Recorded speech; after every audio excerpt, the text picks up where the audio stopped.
Assalamualaikum warahmatullahi wabarakatuh.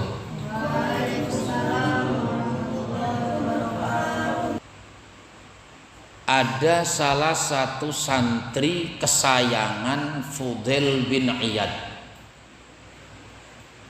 yang disayang, yang dicintainya. Di samping itu ada salah satu santrinya yang dicintainya, dia itu cerdas, pintar. Kalau istilah sekarang, di pesantrennya itu selalu mendapatkan prestasi. Dekat dengan kiainya, dia pintar, dia cerdas. Suatu ketika setelah santri-santrinya pada lulus dan santri kesayangan daripada Fudail bin Iyad itu berkeluarga dan sama punya istri, punya santri juga. Singkat cerita, murid kesayangan Fudail bin Iyad ini jatuh sakit. Sakitnya parah. Padahal dia itu seorang ulama. Fudailnya ulama, muridnya jadi ulama juga. Punya santri. Tapi ketika menghadapi sakaratil maut, santri-santrinya semuanya pada kumpul dan membacakan Al-Quran, bahkan mentalkinkannya. Tapi Fudail bin Iyad tidak mau dibacakan Al-Quran itu. Sampai pada akhirnya disusullah gurunya Fudail bin Iyad. Kata santri yang nyusul, ada apa? Guru saya, murid sampean sedang menghadapi sakaratil maut. Lalu mohon kiranya untuk ditengok. Namanya murid kesayangan, langsung ditengok oleh Fudail bin Iyad. Betul saja sedang sakaratil maut. Dibacakan surat Yasin oleh Fudail bin Iyad. Bismillahirrahmanirrahim, Yasin wal Qur'anil Hakim. Lagi sekarat mampu berkata, la taqra hadhihi surat. Jangan kau baca surat ini. Jangan kau baca surat ini. Ini tidak akan mampu. Jangan kau baca. Kaget Fudail bin Iyad.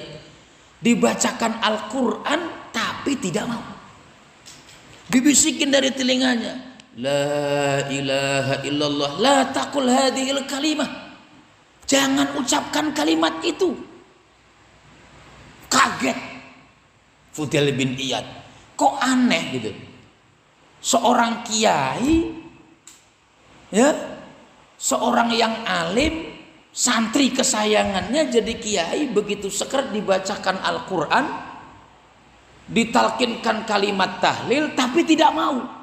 Langsung Fudail bin Iyad meninggalkan santrinya itu, pulang ke rumah, masuk kamar 40 hari 40 malam tidak keluar kamar. Ada apa ini sebenarnya? Jadi Fudail bin langsung masuk kamar, dikunci 40 hari 40 malam tidak keluar. Keluar paling buang, masuk lagi. Ingin tahu jawabannya apa ini? Ada apa sebenarnya? Kenapa murid saya ini? Padahal pinter, dia cerdas. Kalau sekarang bisa baca kitab, pintar ceramah, baca Al-Qurannya hebat, tapi di saat sekarat tidak mau dibacakan Al-Quran, bahkan marah, tidak mau. Ada apa sebenarnya ini? Masuk kamar, bertahanus 40 hari 40 malam. Ya Allah, ada apa dengan murid saya ini? Kenapa murid saya ini? Padahal dia pintar kesayangan, tapi kok dia nggak mau dibacakan Al-Quran. Akhirnya dalam tidurnya Fudail bin Iyad bermimpi bertemu dengan malaikat. Wahai malaikat, ada apa sebenarnya? Kenapa muridku ini? Kenapa ini? Ternyata wahai Fudail bin Iyad, muridmu itu durhaka. Itu siapa yang kamu bawa? Ini adalah muridmu. Ternyata mimpi Fudail bin Iyad bertemu dengan muridnya mau dilemparkan ke dalam neraka. Padahal kiai, padahal ustadz, ada santrinya juga. Tapi kenapa ketika sekarat tidak mau dibacakan surah Yasin, tidak mau dibacakan tahlil? Mimpi santrinya itu, muridnya mau dilemparkan ke neraka. Wahai muridku, kenapa kamu ini? Bukankah kamu itu pintar? Bukankah kamu itu cerdas? Al-Quran hebat, kitabnya hebat, dakwanya juga mantap. Tapi kenapa kamu tidak mau dibacakan Al-Quran? Kenapa kamu tidak ini? Ternyata dia itu, wahai guruku, maafkan saya, kesalahan saya tidak engkau ketahui, kata muridnya. Apa kesalahanmu itu? Kesalahan saya adalah saya ini merasa sombong lebih pintar daripada teman-temanku. Saya ini merasa sombong daripada teman-teman. Saya ini merasa hebat daripada daripada teman-temanku. Pada waktu mondok saya ini merasa lebih hebat, lebih pintar daripada teman-teman saya.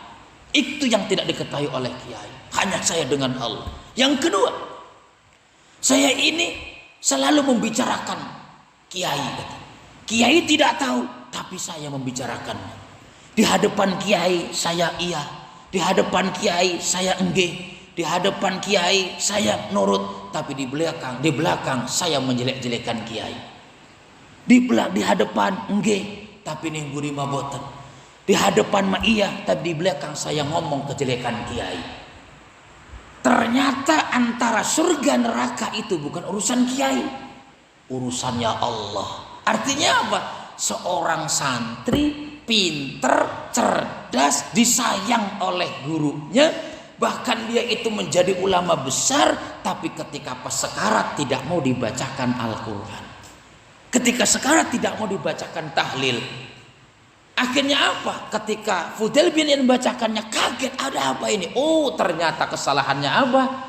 Dia itu hanya bagus di depan kiainya, hanya di depan kiai pura-pura iya, pura-pura enggih. Tapi ketika masuk kamar pada waktu mondoknya, pada waktu masuk kamar, pada waktu keluar dari rumah kiai, pada waktu sudah itu keluar, malah menjelek-jelekan kiainya, membuka aib kejelekan kiainya, membuka kekurangan aib kiainya. Apa bahasanya?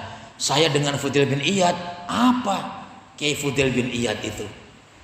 Lah kamu kan belajar dari sana, belajar juga sedikit.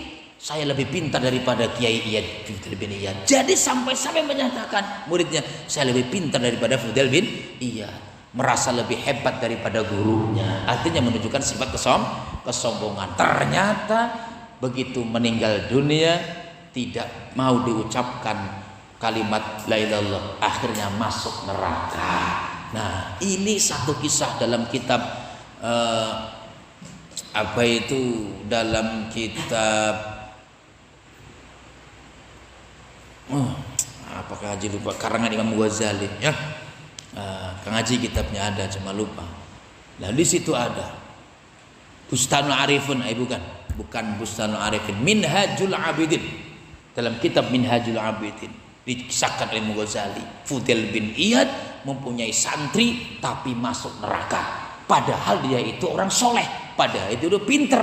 Ternyata ujung-ujungnya apa? Pada waktu mondoknya dia itu di hadapan kiai ini menggih, di hadapan ustadznya dia enggih, tapi di belakangnya di pondok ngomongin kejelekan gurunya, ngomongin kejelekan kiainya, ngomongin kekurangan kiainya, ngomongin kekurangan ustadznya. Sekalipun nanti pulang jadi kiai, jadi ustadz, tunggu saja nanti sakaratilnya tidak bakal bisa mengucapkan kalimat la ilaha illallah. Kenapa? Karena antara santri dengan guru, boleh jadi guru mah, iya kan murid kita pinter kan, murid kita kan hebat, murid saya itu hebat, itu kata guru. Kenapa? Kan guru mah tidak tahu hatinya seperti apa, tapi Allah tidak meridhoinya. Allah, malaikat tidak meridhoinya. Apa kata Allah? Kamu dididik, kamu di hadapan maia, guru kamu tidak tahu tapi hatimu busuk, makanya kamu akan masuk ke dalam neraka. Tuh, ini cerita yang sangat menggugah hati kita sebagai santri. Ya, kaji juga sama punya guru. Ya, di Teluk Baku, di Pandeglang, di Labuan. Ya, sama. Tapi kita jangan menjelek-jelekkan guru yang di sana. Termasuk guru alif-alifan. Elah, guru apa kok iku aja guru kita alif-alifan bengen. Ketika kita ketemu itu mah guru saya alif-alifan bengen, sama itu juga harus kita muliakan. Tanpa guru alif-alifan itu kita tidak bisa tahu apa-apa. Nah, artinya apa? Seorang yang membuka kejelekan aib gurunya, senajan pinter maca Quran, senajan pinter ceramah, senajan pinter maca kitab, tunggu akhir hayatnya su'ul khotimah. Na'udzubillahi min dzalik.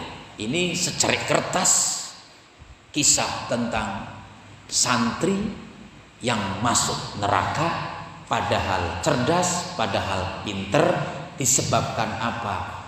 Suka ngomongin kejelekan, kekurangan, aib gurunya sendiri. Baik guru ngaji gerabadan, alif-alifan, ngaji Al-Quran, guru madrasah, semua guru yang penting bukan guru santet ya atau guru black magic, itu beda lagi urusannya ya. Ini guru agama, guru rohani. Ya, jadi jangan sekali-kali kalian itu membuka atau ngomongin kejelekan guru di hadapan orang lain atau menceritakan kepada siapapun, itu menjadi penyebab senajan pinter, bisa baca kitab, hebat ceramai, wih ngulik-ngulik sampai nuding-nuding, sorbane gede beneran, wih nggone jas, mengku tunggu akhir hayati su'ul khotimah. Kenapa? Allah tidak meridhoinya. Nah, itu sekilas tentang cerita Fudail bin Iyad yang mempunyai murid cerdas tapi masuk ke dalam neraka. Semoga kita ini tidak termasuk seperti santrinya Fudail bin Iyad. Amin ya rabbal alamin. Ya, itu